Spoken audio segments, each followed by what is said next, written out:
On se demandait quel serait l'impact sur la population de la violente récession qui a frappé le pays.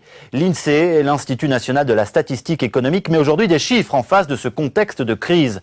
Un peu plus de 13% des Français, 13,5%, vivent sous le seuil de pauvreté. Des chiffres qui interpellent, d'autant que ces dernières années, les inégalités se sont creusées entre les riches et les pauvres. Émilie Tranen-Guyenne.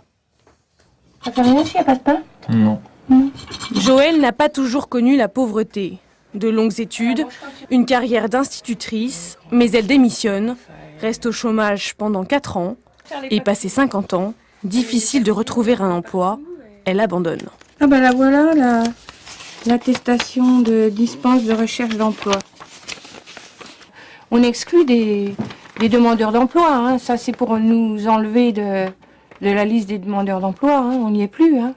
Comme elle, les plus de 50 ans et les jeunes au chômage sont les principales victimes de la crise de 2008.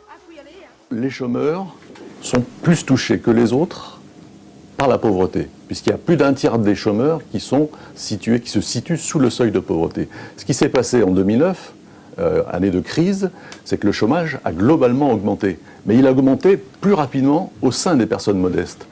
Avec elle, les mères isolées et, plus surprenant encore, les salariés pauvres.